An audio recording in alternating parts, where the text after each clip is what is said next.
कैलाश पर्वत की गोद में शांत हिमालय लहरों की तरह चमक रहा था। महादेव गहरी समाधि में लीन थे।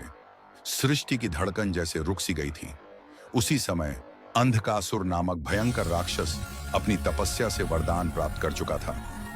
उसे कोई देवता या मानव नहीं मार सकेगा।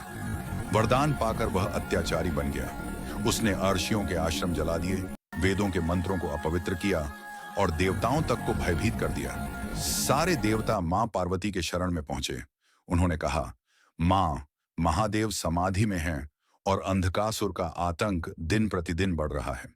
मां पार्वती ने आंखें बंद की और गंभीर स्वर में बोली, जब तक यह राक्षस नष्ट नहीं होगा, मैं अन्न और जल का त्याग कर दूंगी।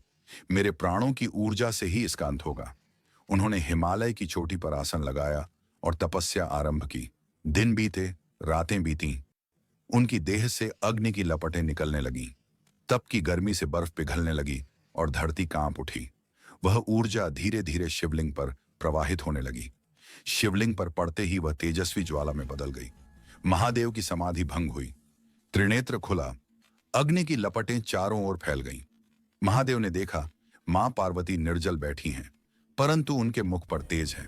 शिव बोले, उमा, तुम्हारे तप ने मेरे भीतर की ज्वाला को जगा दिया है। अब यह राक्षस अधिक दिन जीवित नहीं रहेगा। महादेव ने अपने त्रिशूल को उठाया और केवल एक स्पर्श में अंधकासुर भस्म हो गया।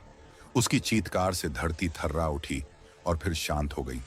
आकाश में देवगण प्रकट हुए। उन्होंने पुष्प वर्षा की। कैलाश पर्वत पर चारों ओर भक्ति और आनंद की लहर दौड़ गई।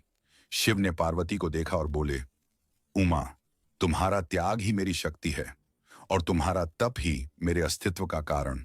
मां पार्वती ने मुस्कुराकर कहा, स्वामी, जब तक संसार में अन्याय रहेगा, हमारा संग सदा न्याय की रक्षा करेगा। तभी आकाश में गूंज उठा, हर हर महादेव, जय मां पार्वती। कैलाश का हर पत्थर गा उठा और देवताओं ने नतमस्तक होकर प्रणाम किया।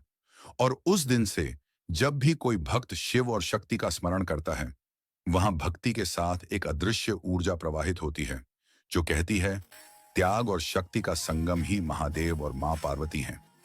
ऐसी ही अद्भुत कहानियों के लिए चैनल को सब्सक्राइब करें, वीडियो को लाइक करें, शेयर करें और कमेंट में लिखें, हर हर महादेव, जय मां पार्वती।